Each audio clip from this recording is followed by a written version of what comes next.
ओम गणेशाय नमः। ओम नमः शिवाय। मैं निखिल ज्योतिषाचार्य आप सभी का मेरे चैनल पर पुनः स्वागत करता हूं। आशा करता हूं कि आप सभी स्वस्थ होंगे। महादेव की कृपा आप सभी पर सदैव बनी रहे। ये वीडियो टॉरस यानी कि वृषभ के लिए बहुत विशेष है, क्योंकि वीडियो है राहु देवता के राशि परिवर्तन के बारे में। राहु महाराज मई 2025 18 मई 2025 को राशि बदल रहे हैं। क्योंकि उल्टा चलते हैं, इसलिए वो आपके 11वें भाव को छोड़कर 10वें भाव में प्रवेश कर जाएंगे और दिसंबर 2026 तक यानी कि करीबन 1.5 साल तक वो आपके 10वें भाव में ही गोचर करेंगे। वैसे तो ग्रहों के राजा की उपाधि सूर्य देवता के पास है, या वो ग्रहों के राजा हैं, पर अगर कलयुग का राजा किसी को कहा जाए तो वो राहु ही होंगे। क्योंकि राहु के बिना आज के टाइम में बड़ा बनना, राहु के बिना आज के टाइम में प्रसिद्धि पाना, राहु के बिना आज के टाइम में क्विक सक्सेस पाना बहुत मुश्किल है। मैं ये नहीं कहता कि राहु अगर स्ट्रांग नहीं है तो सक्सेस नहीं मिलती, पर वो एक डिलेड सक्सेस हो सकती है, एक बहुत हार्डवर्क वाली सक्सेस हो सकती है। पर राहु जब पिक्चर में आ जाते हैं तो वो रातों रात व्यक्ति को कहाँ से कहाँ पहुँचा सकते हैं। इसलिए कलयुग का राजा अगर किसी को कहा जाए तो को केवल राहु ही होंगे।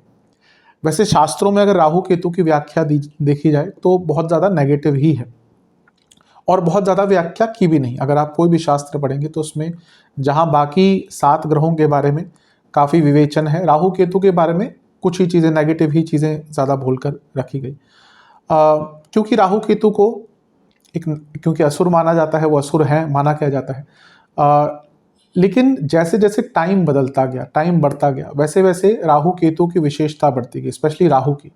क्योंकि राहु क्या है? राहु इंटरनेट है, राहु सोशल मीडिया है, राहु जो टाइम के साथ बदलाव आते हैं, टेक्नोलॉजी जो आती है वो राहु है। तो इसलिए जैसे जैसे टाइम बढ़ता गया वैसे वैसे राहु की प्रधानता बढ़ती गई।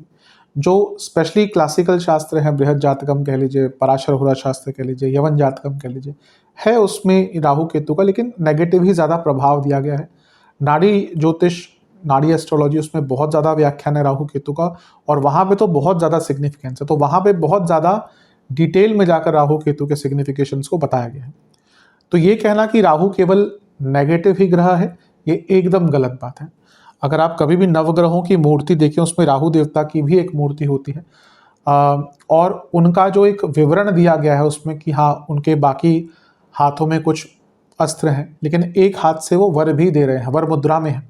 यानी कि राहु के पास पूरी कैपेबिलिटी है कि आपको वो मेटलिस्टिक वे में, भौतिक रूप में बहुत संपन्नता दे सकते हैं। राहु केतु कार्मिक प्लैनेट्स हैं, यानी कि जिनका ना पुराने जन्म से बहुत ज़्यादा संबंध होता है। आपकी कुंडली में जहाँ बैठे हैं और गोचर में जहाँ पे गोचर कर रहे हैं, जिस भाव में, उस भाव को ठीक करने का एक मौका देते हैं, उस भाव से जुड़े कई चीज़ों को या कई पहलुओं पर एक नज़र डालने का मौका देते हैं। तो इस बार आपके 10वें भाव में गोचर कर रहे हैं। अतीत से एक डायरेक्ट कनेक्शन राहु और केतु का हमारे जीवन में होता ही है। राहु हेड है, अगर आप देखें वो एक ही राक्षस थे, एक ही असुर थे, स्वरभानु। तो जब काटा विष्णु जी ने उनका सर, तो एक जगह सर रह गया, एक जगह धड़ रह गया। तो राहु क्या है? हेड है, और केतु क्या है? वो धड़ है। तो क्योंकि राहु के पास केवल दिमाग है, तो राहु को बुद्धिमान भी कहा गया है। कोई शास्त्र ये नहीं कहता कि राहु, हाँ, कुटिल कहा गया है, चालाक कहा गया है, लेकिन बुद्धिमान भी कहा गया, क्योंकि वो हेड है। केवल किस चीज़ का उपयोग करेगा? हेड का, यानी कि अपने दिमाग का। नेवर एंडिंग सोच अगर किसी के पास होती है, वो उसी व्यक्ति के पास होती है जिसका राहु प्रबल होता है। इंट्यूशन भी राहु से ही आती है, बड़ी सोच भी राहु से ही आती है। इसलिए राहु को बुरा बोलना आज के टाइम में गलत है। आप किसी को भी देख लीजिए जो रातों रात सक्सेसफुल हुआ है, उनके जीवन में उस टाइम पर राहु का प्रभाव होगा ही, हो ही नहीं सकता बिना राहु के प्रभाव के। या तो दशा, अंतरदशा, प्रत्यंतर दशा, गोचर, कोई अच्छा योग बन गया, उसके बिना हो ही नहीं सकता। यह अलग बात है कि कभी कभी राहु की जो सफलता है वो मेंटेन नहीं करी जा सकती, क्योंकि वो जिस स्पीड से उतारते हैं, चढ़ाते हैं, कभी कभी गिराते भी हैं जाते जाते। वो डिपेंड करता है कि कुंडली कितनी स्ट्रांग है। आप देखेंगे भी कई ऐसे लोग हैं जो रातों रात बहुत सक्सेसफुल हुए, नाम बने, उनके बहुत नाम बन गए, और 6 महीने बाद उनको कोई पूछता भी नहीं। वो राहु का एक प्रभाव होता है। तो राहु अचानक सक्सेस देते हैं, पर कभी कभी वो मेंटेन करना थोड़ा सा मुश्किल हो जाता है। उस पर डिपेंड करता है कि कुंडली ऑलरेडी या ओवरऑल कुंडली कैसी है। और राहु को जो व्यक्ति कहते हैं कि उनकी विशेषता नहीं है, वो ऐसे ग्रह हैं जो ग्रहों के राजा पर ग्रहण लगा सकते हैं, यानी कि सूर्य पर, जिनसे हर ग्रह डरता है। सूर्य एक ऐसा ग्रह है जो हर ग्रह को अस्त कर सकता है, लेकिन राहु एक ऐसा ग्रह है जो सूर्य पर भी ग्रहण लगा देता है। तो बहुत इम्पोर्टेंस है राहु का। कुछ उनके कारकत्वों की ही बात करें तो अनकन्वेंशनल चीज़ें, नॉर्मल से हटकर चीज़ें, social media, internet, foreign, out of the box thinking, internet aviation, infections, लालच, मोह, माया, सडन गेन्स, कैसीनोज, जो भी सट्टेबाजी होती है, लॉटरीज, कई चीज़ों का कारकत्व, फेम, सडन फेम राहु के पास ही है। उसके साथ ही उनकी दो दृष्टियां भी हैं, उनकी पंचम दृष्टि भी है और उनकी नवम दृष्टि भी है, जो आपके धनस्थान और छठे भाव पर पड़ेगी। तो इसका बहुत ज़्यादा प्रभाव पड़ेगा। मेरे हिसाब से राहु और केतु की कोई राशि नहीं होती। कुछ ज्योतिष के विद्वानों में इसका अलग मत है, ठीक है, मैं कुछ कह नहीं रहा, सबकी अपनी अपनी विवेचना है। मैं हर बार कहता हूँ कि ज्योतिष कोई साइंस नहीं है, एक विद्या है। मेरे हिसाब से राहु केतु छाया ग्रह है और वो कुंडली में आपके जिस भाव में बैठते हैं उसको हर लेते हैं या उसके स्वामी बन जाते हैं।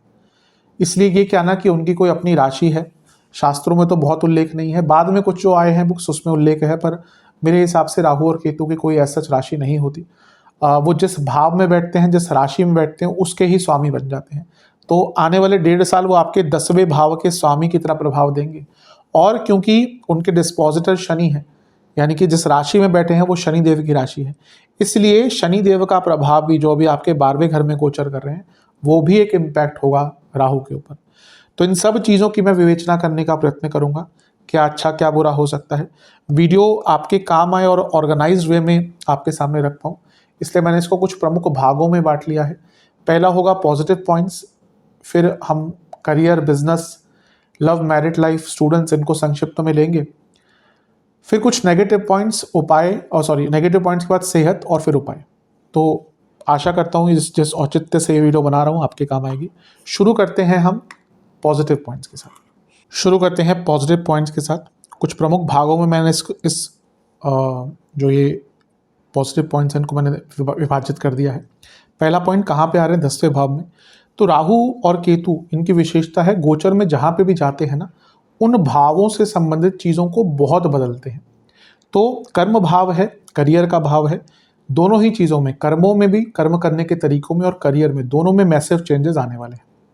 दूसरा पॉइंट, जैसा मैंने कहा, ये कर्म का भाव है और राहु क्या है, वो एक्सपेंशन है, बृहस्पति के जैसे। लेकिन राहु की कोई सीमा नहीं है, क्योंकि राहु कोई फिजिकल प्लैनेट नहीं है, राहु एक छाया ग्रह है। कभी कभी कुछ बहुत ही ज़्यादा इंटेलिजेंट लोग बोलते हैं, जब अपने मत रखते हैं, कि राहु और केतु तो कोई प्लैनेट ही नहीं है। एस्ट्रोलॉजी वाले जो लोग करते हैं, जो एस्ट्रोलॉजी करते हैं, उनको ये भी नहीं पता कि राहु केतु प्लैनेट नहीं है, उनको ग्रह बोलते हैं, प्लैनेट बोलते हैं। उनको ये नहीं पता कि प्लैनेट की डेफिनेशन और ग्रह अलग अलग है। ग्रह जो संस्कृत, और जब ज्ञान ही नहीं है तब भी अपनी मूर्खता दिखाते हैं ना, तब ज़्यादा अजीब लगता है। ग्रह की डेफिनेशन ये है, वो चीज़ जो ग्रहित करे, ग्रसित करे, यानी कि प्रभाव डाले। तो जब ज्योतिष की बात करते हैं तो राहु केतु को ग्रह माना जाता है जिनका प्रभाव है। ऐसे तो सूर्य और चंद्रमा ये भी कोई ग्रह नहीं है, कोई प्लैनेट नहीं है। ग्रह नहीं की बात नहीं करो, प्लैनेट नहीं है। सूर्य एक स्टार है, सबको पता है, और चंद्रमा एक सैटेलाइट है, पर उनको ग्रह, नवग्रहों में उपाधि दी गई क्योंकि उनका प्रभाव होता है।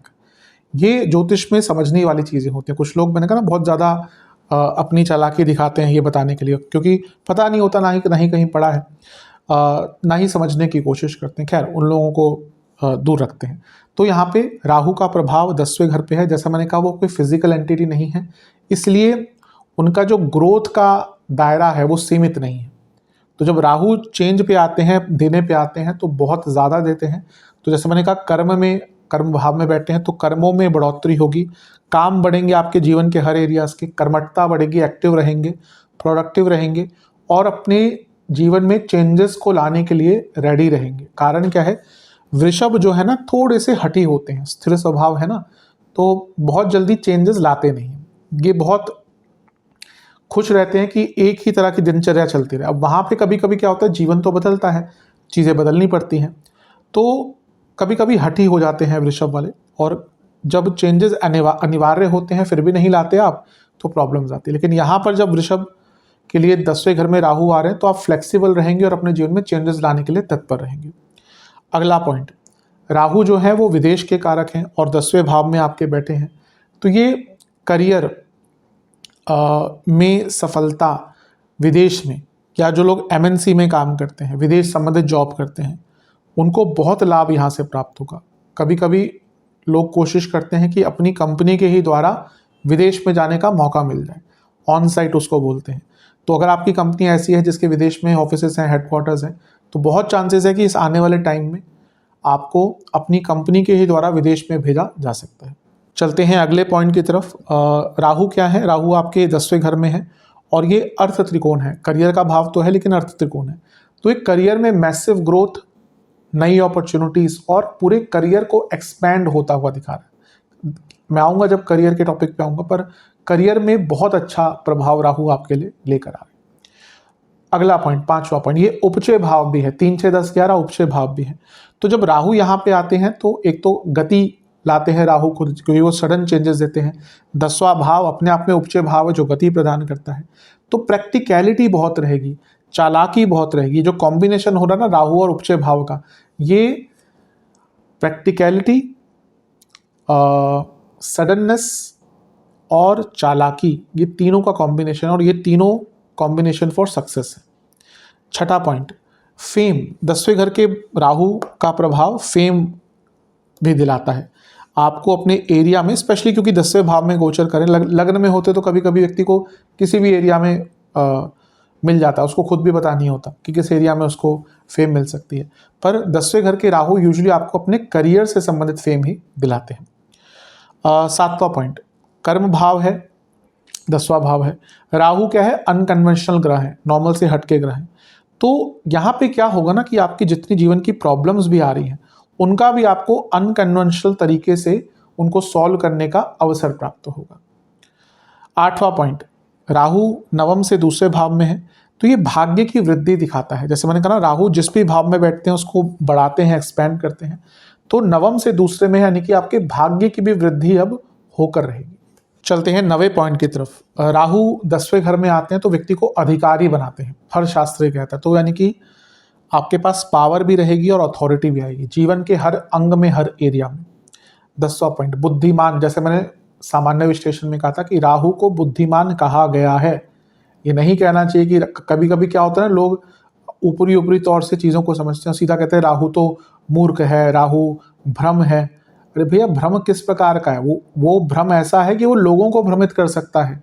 आप किसी भी ऐसे व्यक्ति को देख लीजिए जो स्पेशली जो लोगों का एक अट्रैक्शन मासिस लेवल पर है ना। मेरे पास 2 धर्म गुरुओं की कुंडली है जो बहुत, अभी तो खैर उनमें से एक का देहांत तो हो चुका है, पर जिनका बहुत मैसिव अपील रहा है वो राहु हैं। क्योंकि वो राहु, वो व्यक्ति के अंदर इतनी कैपेबिलिटी होती है कि वो लोगों को भ्रमित, लोगों को अपने माया के जाल में फंसा सकता है। तो ये बुद्धिमत्ता राहु के पास होती है, तो ये बुद्धिमान व्यक्ति को बनाता है। 11वां, क्योंकि बुद्धिमान है और कर्म भाव में है, जटिल से जटिल समस्याएं आपके जीवन की, उनका आप खुद ही निवारण ढूंढ लेंगे, कोई इसमें दो राय नहीं है।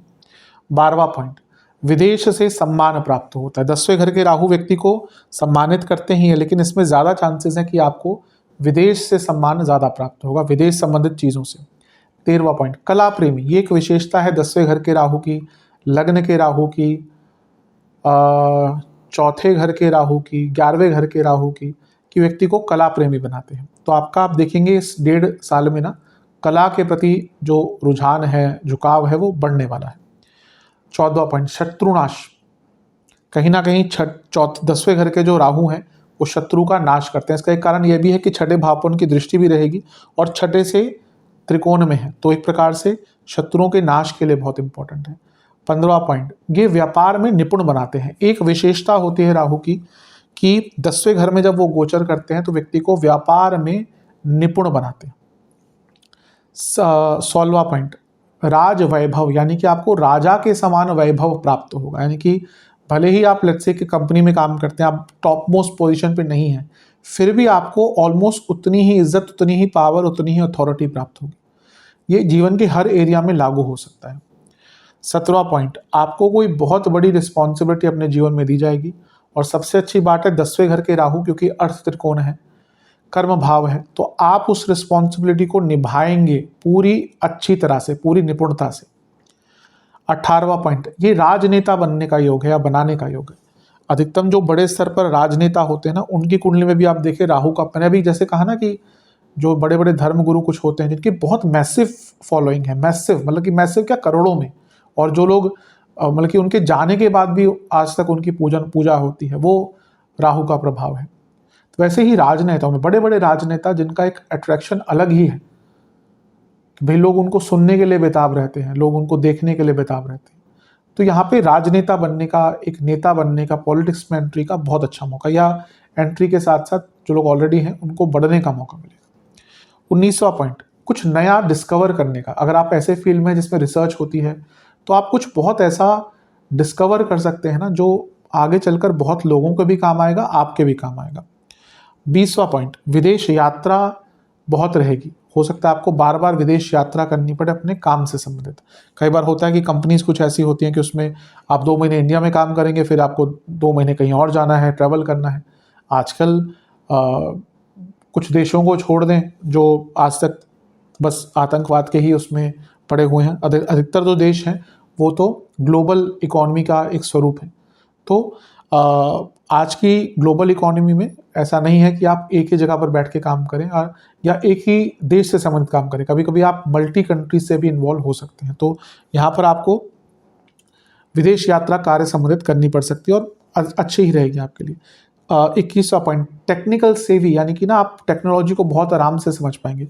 अब जो यंगस्टर्स होते हैं उनको तो समझ आ भी जाती है, ये वो टाइम है, इवन अगर आपकी एज भी ज़्यादा, लेट्स से 35-40 भी है, 45 भी है, 50 भी है, तब भी आप टेक्नोलॉजी को समझ पाएंगे। आज के टाइम में अगर आप टेक सेवी नहीं हैं तो आप कहीं ना कहीं पीछे छूट जाएंगे। आपके पास दुनिया भर का एक्सपीरियंस हो, जो एक नया बच्चा आएगा वो टेक्नोलॉजी को सीख के आपसे कई गुना आगे बढ़ सकता है। तो यदि, और यही प्रॉब्लम यूजली जो आईटी वगैरह में काम करते हैं प्राइवेट सेक्टर्स में, उनको यही डर रहता है कि ठीक है 30-35-40 तक तो ठीक है, उसके बाद क्या, क्योंकि एज भी बढ़ रही है, सब कुछ होता है। तो जो बहुत ज़्यादा सक्सेसफुल इन सेक्टर्स में होते हैं ना, वो वही लोग होते हैं जो वे टाइम अपने आप को बदलते रहते हैं, नया सीखते रहते हैं। तो यहाँ पे टेक सेवी बनने का बहुत ज़्यादा मौका मिलेगा। 22वां पॉइंट, आपकी सोच बहुत मॉडर्न हो जाएगी। राहु मॉडर्न सोच का कारक है।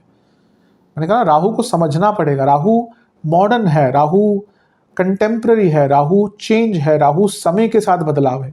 आप देखेंगे आपकी सोच में भी ना बहुत मॉडर्नाइजेशन आ जाएगी। चलते हैं 23वें पॉइंट की तरफ। जैसे मैंने अभी मॉडर्नाइजेशन की बात करी, आप समय के साथ भी अपने आप को बदल पाएंगे। ये भी बदलाव राहु के साथ ही आता है। मैं हमेशा कहता हूँ जिसका राहु बली है ना, वो अपने आप को टाइम के साथ बदल लेता है। अब जैसे किसी के लग्न में शनि है या केतु है, ये ग्रह थोड़े से कंजर्वेटिव होते हैं।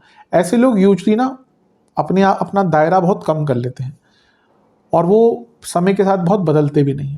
पर अगर राहु बृहस्पति का प्रभाव है, बुध का भी प्रभाव है, तो ऐसे लोग विद टाइम बहुत बदल जाते हैं या अपने आप को समय के साथ ढाल लेते हैं। 24वां पॉइंट, समाज में पद प्रतिष्ठा अचानक से मिलेगी। कई बार होता है कि आपको खुद नहीं पता, अचानक से कुछ सम्मान प्राप्त हो गया, तो ये वैसा ही टाइम है। 25वां पॉइंट, ये मेरे को शायद शुरू में बताना चाहिए था लेकिन अब बता रहा हूँ, ये एक राजयोग बनता है। क्यों? राहु केतु का एक्सेप्शन है। लघु पराशरी क्या कहती है कि राहु और केतु अगर लग्न या त्रिकोण में है, ये सॉरी केंद्र या त्रिकोण में है, 1 4 7 10 5 और 9 9 5 1 4 7 10, इनमें से किसी भी भाव में है तो वो राजयोग देते हैं। तो ये राहु आपको राजयोग का प्रभाव भी दे रहे हैं। 26वां पॉइंट, आपको अपनी प्रोफेशनल फील्ड में इम्प्रूव करने के बहुत मौके देंगे, बल्कि एक मौका नहीं, बार बार आपको मौके मिलेंगे अपने आप को इम्प्रूव करने के। 27वां पॉइंट, आपको नए कनेक्शंस बिल्ड करने का, स्पेशली करियर में, प्रोफेशन में मौका प्राप्त होगा। 28वां पॉइंट, आपको लीडरशिप क्वालिटी दिखाने के अवसर प्राप्त होंगे। इसमें कोई दो राय है ही नहीं, अच्छे लीडर बनकर उभरेंगे यहाँ पे। 29वां पॉइंट, आप अपने कार्यों को किसी भी तरीके से पूर्ण कर पाएंगे। साम दाम दंड भेद, ये राहु की नीति होती है। साम दाम दंड भेद, किसी भी तरह से अपने कार्यों को पूर्ण करना। 30वां पॉइंट, कार्मिक, मैंने शुरू में कहा था जब इंट्रोडक्शन दे रहा था, राहु केतु कार्मिक ग्रह है, यानी कि ना ये आपको उस जिस एरिया में जा रहे हैं उसको सुधारने का मौका देंगे। तो ये 1.5 साल आपको अपने कर्मों से संबंधित, करियर से संबंधित, जीवन से संबंधित कई खुलासे होंगे। आत्ममंथन आप कर पाएंगे और चीज़ों को इम्प्रूव कर पाएंगे। 31वां पॉइंट, आप बहुत शांति से और छुप कर काम करेंगे। कभी कभी क्या होता है ना, कुछ लोगों की आदत होती है, ढिंडोरा पीटते हैं, फिर काम बनते नहीं है, फिर बोलते नज़र लग गई। ये राहु का प्रभाव नहीं होता। राहु का है ना, बहुत सीक्रेटली सारे काम कर जाएगा, हो जाएंगे, फिर बोलेगा कि भाई ये हो गया। ये भी बहुत इंपॉर्टेंट है आजकल आज की डेट में, क्योंकि होता है नज़र दोष। अब कुछ लोग बोलते हैं कि होती है, नहीं होती, बिल्कुल होती है। कुछ लोग एग्जाम्पल देते हैं कि अंबानी के पास तो इतना पता, सबको पता है, जाके देखिए उनके घर में कितने पूजाएं चलती हैं, कितना कितना वो कराते हैं। 24 घंटे पूजा चलती है उनके घरों में, 24। और ये कुछ लोग ये बात बोलते हैं कि फॉरेनर्स क्यों नहीं करते। हर कंट्री में अपना ऑकल्ट है, हर कंट्री में। पता नहीं होता लोगों को, किसी कंट्री में है ही नहीं कि ऑकल्ट नहीं है। वहाँ पे अपने रिचुअल्स होते हैं। जो भी बड़े लोग होते हैं वो अपने प्रकार के रिचुअल्स फॉलो करते हैं, इसमें कोई दो राय है ही नहीं। तो यहाँ पर सबसे अच्छी चीज़ है कि आप ढिंडोरा ना पीटे बिना बहुत अच्छा काम करेंगे। 32वां पॉइंट, लाभ में वृद्धि, इसमें कोई दो राय है ही नहीं। हर प्रकार का लाभ भौतिक रूप से ज़्यादा प्राप्त होगा। 32वां पॉइंट, अचानक से कई लोगों की प्रमोशंस भी होंगी, अनएंटिसिपेटेड। हो सकता है 6 महीने पहले, 1 साल पहले भी हुई हो, आप सोच रहे हो अब तो नहीं होगी। अचानक से कुछ लोगों को प्रमोशन यहाँ पर प्राप्त हो सकती है। चलते हैं 33वें पॉइंट की तरफ। राहु की विशेषता ये भी है, 10वें घर में व्यक्ति को बहुत डिप्लोमेटिक बनाते हैं, यानी कि जो आपकी डिप्लोमेटिक स्किल्स है, डिप्लोमेसी है, बहुत बढ़ जाएगी। और ये बहुत इंपॉर्टेंट भी होती है आज के टाइम में। कई काम डिप्लोमेसी से बहुत ज़्यादा आराम से निकल जाते हैं। 34वां पॉइंट, चतुराई, बहुत ज़्यादा व्यक्ति चतुर बन जाता है, और आज के टाइम में बिना चतुराई के तो आप कहीं नहीं बढ़ सकते। 35वां पॉइंट, शास्त्र कहते हैं महाबली बनाता है 10वें घर में राहु। इसका अर्थ क्या है? आपको इतनी अथॉरिटी प्राप्त हो जाएगी ना कि आपका पराक्रम, आपका बल लोगों को दिखेगा। ये कोई शारीरिक वाली महाबली की बात नहीं हो रही, ये पावर और अथॉरिटी वाले महाबली की बात हो रही है। 36वां पॉइंट, ये एक विशेषता है 10वें घर के राहु की, लग्न के राहु की, 12वें घर के राहु की, अष्टम के राहु की, कि व्यक्ति परोपकारी होता है। पर वो ऐसा परोपकारी होता है कि मदद करेगा तो उसका किसी को पता भी नहीं लगने देगा। जो सच में दान होता है ना, कि आपने दान किया एक हाथ से, जैसे कहते थे कि एक हाथ से दान करो तो दूसरे हाथ को पता नहीं कि क्या दान किया, तो यहाँ पे आप कई लोगों का परोपकार कर पाएंगे, पर ढिंडोरा उसका भी नहीं पीटेंगे। 37वां पॉइंट, शत्रु हंता, अपने शत्रुओं का विनाश करने वाला होता है 10वें घर का राहु। कोई भी शत्रु आपके जीवन में किसी भी एरियाज में, उनका आप विनाश करेंगे। 38वां पॉइंट, अचानक से बहुत बड़े धन का लाभ प्राप्त होता है। यहाँ पे अनएंटिसिपेटेड जगहों से आपको धन प्राप्त होगा। पता चला कि कभी आपकी कोई प्रॉपर्टी किसी जगह पे, जैसे यूजुअली गांव वगैरह में होती है, ये एक केस मैंने देखा था, उनके भी राहु 10वें घर में ही गोचर कर रहे थे, तो उनको पता ही नहीं था कि प्रॉपर्टी उनकी एक गांव में है, और एक अलग से प्रॉपर्टी जिसका उनको पता ही नहीं था। फिर कुछ तहसीलदार वगैरह ने कुछ करा, उसको एक प्रोसेस कहते हैं, तो उसमें निकल के आया कि उनकी एक ज़मीन बची हुई थी, और उस ज़मीन की कीमत करोड़ों में है, बल्कि एटलीस्ट 1-1.5 करोड़ थी। तो वो इस प्रकार से लाभ देते हैं। अब कुछ लोग बोलते हैं कहाँ से लाभ आता है, तो इस प्रकार से चीज़ों से लाभ आ जाता है। एक व्यक्ति, उनके खैर 10वें घर में राहु नहीं थे, लेकिन राहु की अंतर्दशा चल रही थी, तो उनके किसी एक रिश्तेदार ने उनके लिए विल लिखी हुई थी, और उनको बिल्कुल पता नहीं था। जब उनकी मृत्यु हुई तो विल में उनका नाम आ गया, तो वहाँ से अचानक से लाभ आ गया। तो यहाँ पे अचानक से बड़ा धन आपको राहु दिलवा सकते हैं। 39वां पॉइंट, विख्यात बनाते हैं, आपकी जो छवि है उसको बहुत बड़ा करते हैं, विख्यात करते हैं। 40वां पॉइंट, गंगा स्नान का पुण्य। अब इसका अर्थ क्या है? गंगा स्नान पर्टिकुलरली यहाँ पे बैठ के नहीं कराते, 12वें में कराते हैं, लग्न में कराते हैं। इसका अर्थ यह है कि जो आपने अच्छे कर्म किए थे, परोपकारी कर्म किए थे, उसके पुण्य आपको यहाँ पर प्राप्त होंगे। 41वां पॉइंट, बलवान लोगों का साथ। आप ना यहाँ पे बहुत अथॉरिटेटिव लोगों की संगत में आ जाएंगे, मतलब कि जिनके पास पावर है, बल है, पैसा है, नाम है, रुतबा है, उनकी संगत में आएंगे। और जो व्यक्ति जैसी संगत वैसी रंगत, तो जैसा आपकी संगत होगी वैसे आप बनेंगे। 42वां पॉइंट, सफलता का दायरा बढ़ जाएगा। जो सक्सेस रेशियो होता है ना 10वें घर के राहु के कारण, वो जो सफलता का रेशियो होता है, सक्सेस रेशियो, बहुत बढ़ जाता है। आप ये जीवन के हर एरिया में, केवल इसको करियर से मत जोड़ेगा। मैं कई बार कहता हूँ ये करियर का भाव है, लेकिन ये कर्मों का भाव है। जो भी हम, इसलिए 10वें भाव की विशेषता बहुत होती है कुंडली में। लोग सीधा लग्न देखते हैं, हमेशा देखना ही चाहिए लग्न, लेकिन 10वें भाव को कभी भी नज़रअंदाज नहीं करना चाहिए। ये दोनों ही भाव पूर्ण योग कारक भाव हैं, लग्न और 10वां भाव। फेवरेबल जजमेंट अगला पॉइंट है, 44th पॉइंट। अगर आपका कोई कोर्ट केस चल रहा था तो यहाँ पे बहुत चांसेस है कि आपको फेवरेबल जजमेंट प्राप्त हो सकते हैं। ये भी बाय हुक या बाय क्रुक हो सकता है। जब आप जंग लड़ रहे हैं, केस लड़ रहे हैं, तो उसमें कोई अच्छा कुछ बुरा नहीं, बाय हुक या बाय क्रुक हो सकता है, बाय हुक या बाय क्रुक ही करेंगे, लेकिन एक फेवरेबल जजमेंट आपके लिए आ सकती है। अगला point, Pragati, promotion in all areas of your life. जैसा मैंने कहा ना कि सक्सेस मिलेगी हर जीवन का एरिया, क्योंकि ये कर्म भाव है, हर एरिया में प्रगति का मौका मिलेगा। अगला पॉइंट, अगर आप कोई बुक पब्लिश करना चाहते हैं उसके लिए बहुत अच्छा मौका है। और अगला पॉइंट, एक अलग ही पहचान बनेगी। 10वें घर के राहु की पहचान अलग ही होती है, भीड़ से हटके होती है। चलते हैं 48 पॉइंट की तरफ। राहु जो है वो 11वें से 12वें भाव में है, यानी कि विदेश से कोई बहुत बड़ा लाभ आपको प्राप्त होगा। अगला पॉइंट, राहु सप्तम से चौथे में है, यानी कि बिजनेस में नए आइडियाज़, नई टेक्नोलॉजी। अगला पॉइंट, राहु छठे से पंचम में है, यानी कि लीगल केसेस आपके फेवर में जाएंगे, उससे बड़ा लाभ प्राप्त होगा। अगला पॉइंट, राहु पंचम से छठे में है, यानी कि अपनी प्रॉब्लम्स को सॉल्व करने के बहुत प्रैक्टिकल आइडियाज़। अगला पॉइंट, राहु चौथे से सप्तम में है, विदेश में अगर आप ऑलरेडी हैं और कोई प्रॉपर्टी लेना चाहते हैं उसके लिए बहुत अच्छा योग है। अगला पॉइंट, राहु तीसरे से अष्टम में है, यानी कि आपकी जो रिस्क टेकिंग एबिलिटी है वो भी सही जगह पर बहुत बढ़ जाएगी। अगला पॉइंट, राहु 12वें से 11वें में है, ये भी गुप्त धन और विदेश से बड़ा लाभ दिखाते हैं। अगला पॉइंट, राहु नवम से दूसरा है, आपके पिताजी को भी कोई बहुत अचानक से धन की प्राप्ति, धन का लाभ मिल सकता है। अगला पॉइंट, राहु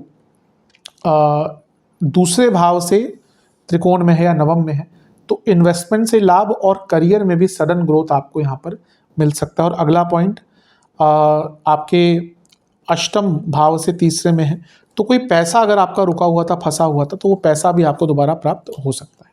चलते हैं अगले पॉइंट की तरफ, शनिदेव का प्रभाव। जैसा मैंने शुरू में कहा था कि राहु शनिदेव की राशि में है, तो वो और शनि यहाँ पे बैठे हैं 11वें घर में, तो वो भी यहाँ पे पिक्चर में आ जाते हैं। सबसे पहला बहुत सिग्निफिकेंट चीज़ है ये, मैंने कहा ना कि राहु और केतु की कोई अपनी राशियाँ नहीं होती, जिस भी भाव में गोचर करते हैं या कुंडली में भी जिस भाव में है उसके स्वामी की तरह ही बिहेव करते हैं।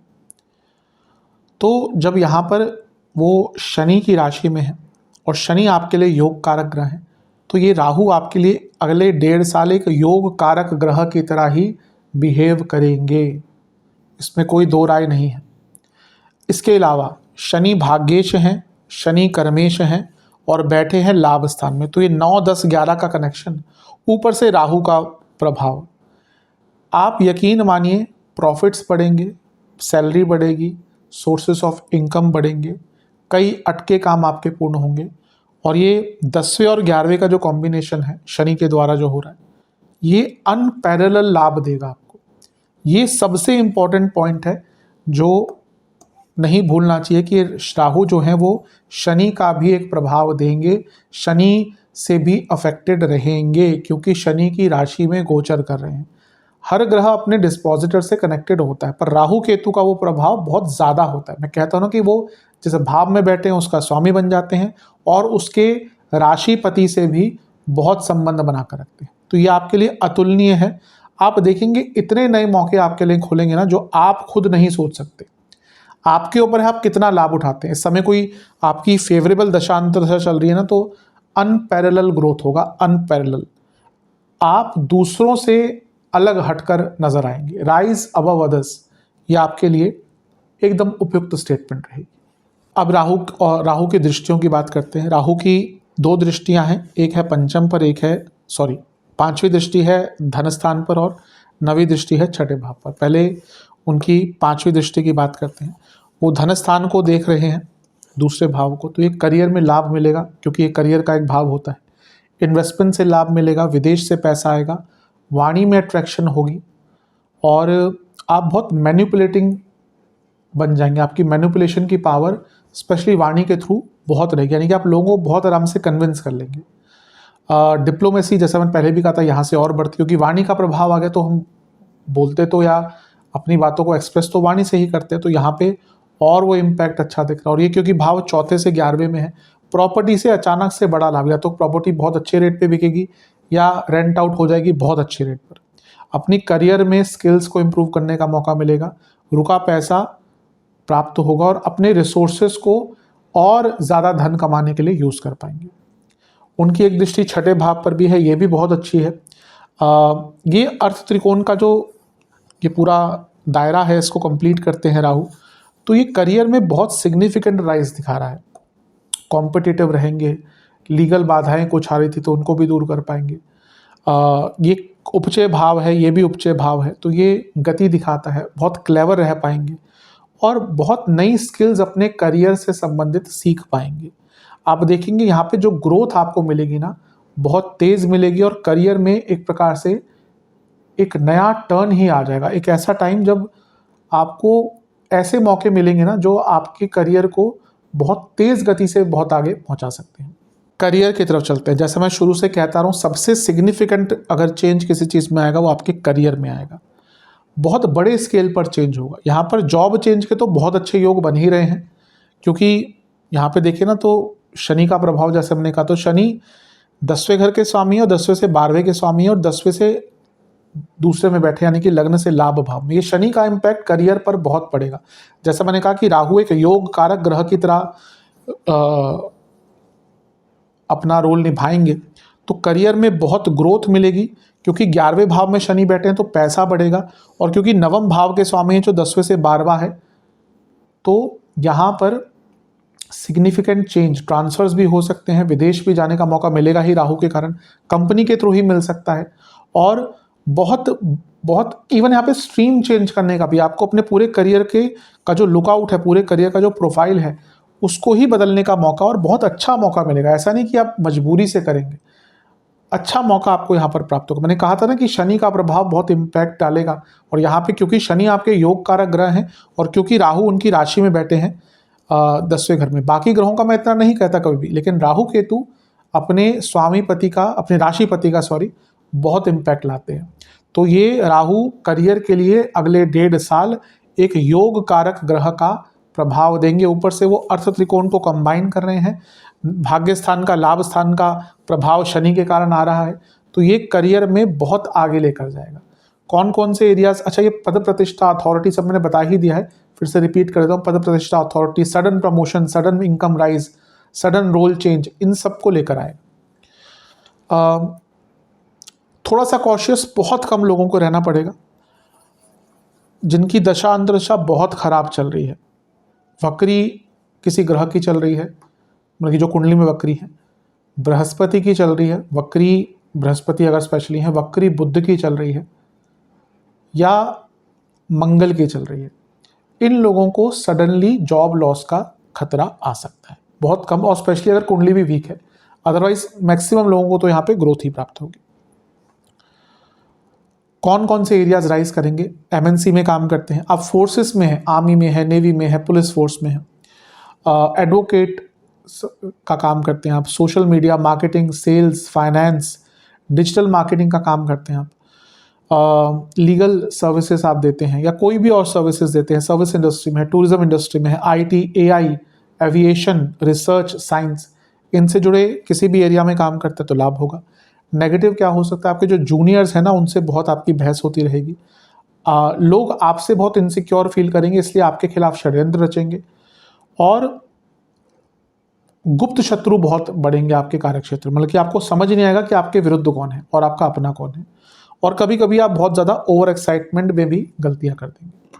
चलते हैं बिजनेस के लिए। मैंने जब पॉजिटिव्स बता रहा था, मैंने एक विशेषता बताई थी, ये शास्त्रों ने कहा है कि बिजनेस में या व्यापार में निपुणता बढ़ती है, तो जब व्यापार में निपुणता बढ़ेगी तो अच्छा ही रहेगा।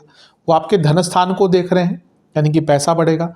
जैसा मैंने कहा कि शनि का प्रभाव है, शनि 11वें घर में है और डिस्पोजिटर है, यानी कि स्वामीपति हैं, तो राहु के और केतु के जो स्वामीपति हैं वो उनका प्रभाव भी देते हैं, तो शनि लाभ स्थान में बैठे हैं, तो धन और लाभ का कनेक्शन हुआ, तो बिजनेस में तो बहुत ही लाभ मिलने वाला है। 10वें घर में राहु हैं, एक्टिविटी बढ़ेगी, आप ज़्यादा एक्टिव रहेंगे। सप्तम से चौथा भाव है, बिजनेस को एक्सपेंड करने का मौका मिलेगा, नई टेक्नोलॉजी, नई आउटलेट्स, नई प्रॉपर्टीज़ ले पाएंगे, नई टेक्नोलॉजी, नई मैन पावर को आप अपने कंपनी में एम्प्लॉय कर पाएंगे, या यूज़ कर पाएंगे और अपने रिसोर्सेज को बहुत अच्छी तरह से मैनेज कर पाएंगे। तो बिजनेस के लिए बहुत अच्छा है। अगर फैमिली बिजनेस है आपका तो उसका एक्सपेंशन मिलेगा या एक्सपेंशन करने का मौका मिलेगा। राहु का प्रभाव और छठे घर को देख रहे हैं तो इन्वेस्टर्स भी मिल सकते हैं, विदेश से आपको इन्वेस्टमेंट भी मिल सकती है और बिजनेस के मॉडर्नाइजेशन का बहुत अच्छा मौका। ये वैसा टाइम है जब आप अपने बिजनेस को बहुत मॉडर्न, बहुत टेक्निकल, एडवांस बना पाएंगे और उसका लाभ प्राप्त कर पाएंगे। कौन कौन से businesses? Real estate, aviation, tourism, hospitality, detective agency है आपकी, टेक्नोलॉजी, गैजेट से संबंधित कोई काम है, immigration, mineral, chemicals, social media, digital marketing, pharmacy, दवाइयों से संबंधित काम है, लीगल फर्म है आपकी, मैन पावर फर्म है आपकी। इन सारे ही एरियाज में आपको बहुत ज़्यादा लाभ प्राप्त होगा। नेगेटिव क्या हो सकते हैं? ओवर एक्सपेंडिचर, आप बहुत ज़्यादा खर्चा करेंगे बढ़ाने के चक्कर में, पर ऐसा है कि एक्सपेंड भी कर रहे हैं तो भी अपने कॉस्ट को हमेशा लिमिटेड रखना चाहिए। फ्रॉड हो सकता है आपके खिलाफ, बहुत एहतियात बरतिएगा, बहुत ज़्यादा सजग रहिएगा। पार्टनर से बहुत मिसकम्युनिकेशन होगी अगर पार्टनरशिप वाला बिजनेस है, और ओवर इन्वेस्टमेंट दोनों ही तरह से। कभी कभी आप ज़्यादा इन्वेस्टमेंट ले भी सकते हैं जितनी आपको रिक्वायरमेंट नहीं थी।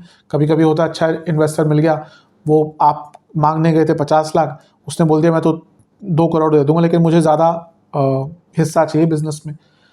उस चक्कर में आप में लालच आ गया और फिर आपने गलत निर्णय लिया। तो जितना चाहिए इन्वेस्ट करना है या इन्वेस्टमेंट लेनी है, दोनों में ही अपना दायरा मत लांघिएगा। इस चीज़ पर थोड़ा सा ध्यान दीजिएगा। चलते हैं प्रेम संबंध की तरफ। कोई बहुत डायरेक्ट इम्पैक्ट नहीं आ रहा राहु का, लेकिन मैंने कहा ना कि 4 बड़े ग्रह हर चीज़ पर इम्पैक्ट डालते हैं। तो राहु पंचम से दूसरे को देख रहे हैं, यानी कि कम्युनिकेशन प्रॉब्लम आना शुरू। आप जो बोलेंगे वो आपके पार्टनर नहीं समझेंगे, वो जो बोलेंगे वो आप नहीं समझेंगे। एक बहुत कंसिस्टेंट मिसकम्युनिकेशन होती ही रहेगी। दूसरा, वो दूसरे घर को देख रहे हैं, ये अपने आप में दिखा रहा है कि वाणी, ये प्रोफेशनल लाइफ में अलग प्रभाव देते हैं राहु, लेकिन पर्सनल लाइफ में ये कम्युनिकेशन प्रॉब्लम, क्लैरिटी की कमी दिखाते हैं। और पंचम से 10वें में है, यानी कि रिलेशनशिप ग्रो करना बंद कर देगा और एक स्टैग्नेशन आ जाएगी। तो ये प्रॉब्लम सर्टेनली दिख रही है। इसके साथ ही पंचम से छठे में बैठे ना, तो फालतू की प्रॉब्लम्स, बल्कि जिन चीज़ों पर लड़ाई झगड़े होने नहीं चाहिए उन पे ही लड़ाई झगड़े होते रहेंगे, और ये छोटे छोटे जो लड़ाई झगड़े होंगे ना, वो अंततः सम्मिलित होकर एक बहुत बड़ा स्वरूप ले लेंगे। इसलिए रिलेशनशिप के लिए कोई बहुत बुरा नहीं है, लेकिन कोई बहुत अच्छा भी नहीं। चलते हैं वैवाहिक जीवन की तरफ। वैवाहिक जीवन में सप्तम से, क्योंकि केंद्र में है, चौथे में है, तो ये पति पत्नी के बीच में इमोशनल लेवल पर कंफ्यूजन क्रिएट करेगा। आप जो चाहेंगे आपके पार्टनर नहीं समझ पाएंगे, और वाइसा वर्सा। ईगो क्लैशेस भयंकर होंगे। सप्तम से 12वें को देख रहे हैं तो कई लोगों के बीच में ना ये भी अचानक से मन आएगा कि ये ना जो मेरा पार्टनर है वो शायद मेरे लिए सही नहीं है। ये भावना कई लोगों में आएगी। सही है नहीं शायद कह नहीं सकते, और कुंडली पर डिपेंड करता है, पर ये एक डिल्यूजन कहीं ना कहीं राहु क्रिएट करते हैं। और कई लोगों ना एकदम घुटन सी होने लगेगी अपने वैवाहिक जीवन को, लगेगा कि मैं बहुत गलत रिलेशन में फंस गया हूँ या फंस गई हूँ, इसका मुझे अंत करना है। तो थोड़ा सा पेशेंस रखिएगा, स्पेशली शुरू के जो 3-4 महीने हैं, पेशेंस रखिएगा। वाणी के भाव को देखेंगे और कुटुंब के भाव को देखेंगे। कुटुंब में मैरिड लाइफ भी आ जाती है, वाणी ऑब्वियसली कनेक्शन है। बहुत आराम से, बहुत क्लैरिटी ऑफ स्पीच रखिएगा। स्पीच में बहुत क्लैरिटी आपको रखनी पड़ेगी। ये ऐसा टाइम है जब कम्युनिकेशन गैप, कन्फ्यूजन, मिसकम्युनिकेशन बहुत ज़्यादा रहेंगे, और अगर आपने इन चीज़ों को बढ़ावा देना शुरू कर दिया, फिर देते रहे, कोई आपने इस पर बदलाव ही नहीं किए, तो बहुत ज़्यादा नेगेटिव इम्पैक्ट इसका आएगा। कम बोलिएगा, जितना कम बोल सकते हैं उतना अच्छा है। एक चीज़ जो बहुत तंग करेगी, इन लॉज। ये 1.5 साल इन लॉज इतना तंग करेंगे ना कि जिसकी कोई हद ही नहीं है।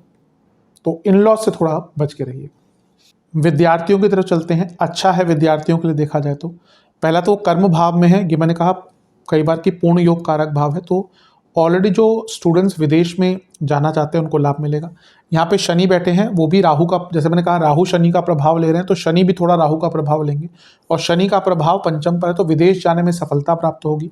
राहु का एक इम्पैक्ट दृष्टि द्वारा छठे घर पर है, जो पंचम से दूसरा है, तो वृद्धि भी दिख रही है और कॉम्पिटिटिव एग्जाम में सफलता भी दिख रही है। राहु का एक प्रभाव धन स्थान पर है, ये अर्थ त्रिकोण को कंबाइन कर रहा है, यानी कि जो स्टूडेंट्स जॉब ढूंढ रहे थे, विदेश में इंटर्नशिप, स्कॉलरशिप ढूंढ रहे थे, उनको भी लाभ प्राप्त होगा। और पंचम से उपचय भाव में यानी कि पंचम से छठे में राहु का आना भी इंडिकेट करता है कि आप अपनी प्रॉब्लम्स को सॉल्व कर पाएंगे और रिस्क मैनेजमेंट, स्ट्रेस मैनेजमेंट, इसके साथ ही टास्क कंप्लीशन सब कुछ दिख रहा है और किसी भी हद तक जाकर आप अपने कार्यों में पूर्णता और सफलता प्राप्त करेंगे। तो स्टूडेंट्स के लिए तो अति शुभ है। चलते हैं नेगेटिव पॉइंट्स की तरफ। सबसे पहला, 10वें घर के राहु ऊर्जात्मक बहुत होते हैं, तो व्यक्ति के अंदर इतनी ऊर्जा आ जाती है कि अगर वो उसको यूटिलाइज ना कर पाए तो प्रॉब्लम आएगी। पर धन पर स्त्री पर नज़र, यानी कि दूसरों के धन पर नज़र और पर स्त्री, अब यहाँ पे केवल पुरुषों के लिए एप्लीकेबल नहीं, क्योंकि शास्त्र ज़्यादातर पुरुष प्रधान रहे हैं, दोनों का ही ध्यान थोड़ा भटकेगा। वर्क लाइफ बैलेंस बहुत डिस्टर्ब हो जाता है इसमें, क्योंकि आप बहुत वर्क ओरिएंटेड हो जाते हैं। जहाँ पे आप ज़्यादा एक जगह ऊर्जा लगाएंगे तो कहीं ना कहीं तो कम होगी। 24 घंटे हैं तो एक जगह पर ज़्यादा आपका रिसोर्सेस या ज़्यादा ऊर्जा लगे तो कहीं ना कहीं तो कम होगा ही। वाहनों से कष्ट होता है, ये एक इसका मेन कारण ये भी कि चौथे घर में केतु भी आते हैं, तो यहाँ पे ना एक्सीडेंट्स, वाहनों से कष्ट, इसका या इस प्रकार की दिक्कतें आती है।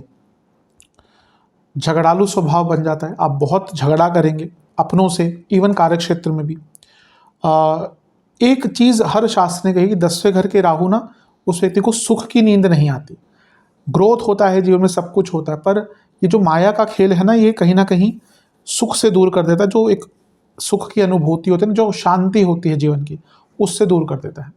बहुत कामातुर बढ़ जाते हैं, यानी कि आपकी जो काम वासनाएं हैं बहुत बढ़ जाएंगी, और कोई भी वासना अगर बढ़ती है तो वो नेगेटिव प्रभाव देती है। तो उसको, उस वेग को कंट्रोल या फिर चैनलाइज कीजिएगा, योग कीजिएगा, प्राणायाम कीजिएगा। कुटुंब में लड़ाइयाँ होंगी प्रॉपर्टी को लेकर, धन को लेकर। निंदात्मक आप कभी कभी बहुत बन जाएंगे, व्यंग्यात्मक बहुत बन जाएंगे, इसके कारण दिक्कत होती है। बहुत खर्चा करना शुरू कर देंगे फालतू का, बहुत रिस्क लेना शुरू कर देंगे, और एक प्रकार से गुप्त शत्रु बढ़ेंगे। आपको जो प्रत्यक्ष शत्रु दिखेगा उसका तो आप निवारण कर लेंगे, पर यहाँ पे आपको तंग करेंगे गुप्त शत्रु, जो अपने हैं और एक मुखौटा चढ़ाकर बैठे हैं, वो आपको बहुत तंग करने वाले हैं। पता ही नहीं चलेगा कभी कभी कि अपना कौन है, पराया कौन है। गलत लोगों पर ट्रस्ट भी कर सकते हैं। कभी कभी बहुत रिस्की इन्वेस्टमेंट, कुछ लोग यहाँ पे क्रिप्टो आदि में पैसा लगाने से थोड़ा सा बचें, क्योंकि या कई आजकल तो ऐसी कई चीज़ें हैं जो रातों रात आपको बोलती है कि हम करोड़पति बना देंगे। आप पैसा डालते रहते हैं, उसमें दिखाते रहते हैं कि बढ़ता रहता है बढ़ता रहता है, पैसा निकालने जाए तो ऐप से निकलता नहीं है। ऐसी बहुत चीज़ें आजकल चल रही हैं, तो बहुत केयरफुल रहना पड़ेगा। ये समझना पड़ेगा कि पैसा इतनी आराम से अगर बढ़ना शुरू हो जाए तो हर व्यक्ति आज बहुत पैसा कमा के बैठे, तो ये लालच ही होता है, ये माया ही, और ये राहु का ही खेल है। इंटरनेट है ना, तो राहु का ही खेल है सारा। अपने रिश्तेदारों से आपकी बहुत लड़ाई होगी, आपके कई करीब के लोगों से आपकी बहुत बड़ी लड़ाइयाँ होंगी, और एक चीज़ निरंतरता से तंग करेगी, आपके विरुद्ध जलन की भावना। आपके जो भी रिश्तेदार हैं, कलीग्स हैं, आपके ग्रोथ से इतना जलेंगे ना कि हमेशा आपके विरुद्ध कुछ नेगेटिव करने का प्लान बनाते रहेंगे। सेहत की तरफ चलते हैं। सेहत के हिसाब से क्या क्या प्रॉब्लम्स आएंगी? इन्फेक्शंस, स्किन की प्रॉब्लम बहुत रहेगी, बैक पेन, नर्व्स की प्रॉब्लम, सियाटिका की प्रॉब्लम, फूड इन्फेक्शन, दूसरे घर पर प्रभाव है, food infection, tooth infection, root canal कुछ लोगों को कराने पड़ेंगे, कैविटीज़ आ जाएंगी, राहु कैविटीज़ के कारक है, तो कैविटीज़ कई लोगों को डिटेक्ट होगी या बनना शुरू हो जाएगी। आइज इन्फेक्शन, कंजंक्टिवाइटिस कई लोगों को प्रॉब्लम आ सकती है, कोलाइटिस की प्रॉब्लम, इंटेस्टाइन की problem, small intestine specially, liver, fatty liver कई लोगों को डिटेक्ट होगा। एक प्रकार से डायबिटीज़ के कई लोगों के लिए योग यहाँ पे बन रहे हैं। फूड एलर्जीज, बोन्स की प्रॉब्लम बहुत रहेगी, फीट संबंधित प्रॉब्लम, अपचन, इंडाइजेशन बहुत रहेगी, कोलाइटिस की प्रॉब्लम, ब्लोटिंग बहुत रहा करेगी, और बॉडी में इन्फ्लामेशन बहुत रहेगा। उपाय की बात कर लेते हैं। ये 5 उपाय आपको करने हैं। जब भी वीडियो देखें उसके अगले दिन से शुरू कर सकते हैं, जब भी वो समय आए। कितने बार करने हैं बताता चलूँगा। जो विदेश में रहते हैं, अगर आपके यहाँ पे सब कुछ अवेलेबल है, कुछ कंट्रीज़ में सब कुछ होता है, कर सकते हैं। नहीं, कुछ ऐसी कंट्रीज़ में है जहाँ पे चीज़ें अवेलेबल नहीं है, तो आप इंडिया में किसी को बोलकर अपने नाम से करा सकते हैं।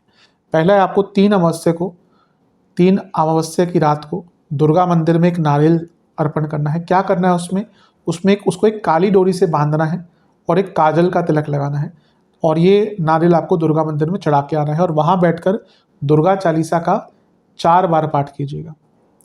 ये आपको 3 अमावस्या करना है, यानी कि 3 महीने तक चलेगा ये उपाय। 3 हर महीने में एक अमावस्या आती है। दूसरा उपाय, आपको स्कंद देवता यानी कि कार्तिक जी की पूजा करनी है। ये आपको 3 मंगलवार करना है। उनका दूध से अभिषेक करना है, किसी भी फल का भोग लगाना है, और एक मंत्र है स्कंद देवता का, ओम शिव सुताय नमः, इसका आपको जाप करना है 108 बार। कार्तिक जी की आपको नॉर्थ इंडिया में तो उतने मंदिर नहीं मिलते अलग से, साउथ इंडिया में तो बहुत मंदिर है उनके, उनको अलग से पूजा जाता है बहुत। नॉर्थ इंडिया में आपको यूजुअली जो शिव जी का मंदिर है उसमें शिव परिवार में ही उनकी प्राप्ति होती है, या फिर वहाँ पे देखे जाते हैं, तो वहाँ पे उनकी पूजा कर सकते हैं। अगला उपाय आपको केवल एक अमावस्या करना है, किसी भी काली मंदिर जाकर एक 4 मुखी सरसों के तेल का दिया वहाँ पे जलाकर आना है, जिसमें आपको 8 लौंग के दाने डालने हैं। अगला उपाय, चौथा उपाय, ये एक ही बार करना है, कभी भी कर सकते हैं, कोई पर्टिकुलर दिन नहीं है, लेकिन ओल्ड एज होम में मदद कीजिएगा, पैसों की, दवाइयों की, कपड़ों की, जो भी आप कर सकते हैं। और अगला उपाय, पांचवा उपाय, ये 4 पूर्णिमा को करना है आपने उपाय। ये आपको पंचामृत में थोड़ा सा गुलाब जल मिलाना है और चंदन का पाउडर मिलाना है, और इससे शिवलिंग का अभिषेक करना है, 11 बेलपत्र अर्पण करने हैं, खीर का भोग लगाना है, और ओम अघोराय नमः, अघोराय नमः, अघोर शब्द से बना है, इसका आपको 108 बार जाप करना है। ये आपको 4 पूर्णिमा करना है। ये उपाय कर लेंगे, अवश्य आपको बहुत लाभ प्राप्त होंगे। आशा करता हूँ वीडियो काम आएगी। चैनल पर नए हैं सब्सक्राइब कीजिए, वीडियो को लाइक कीजिए। मिलता हूँ अगली वीडियो में, तब तक के लिए ओम नमः शिवाय।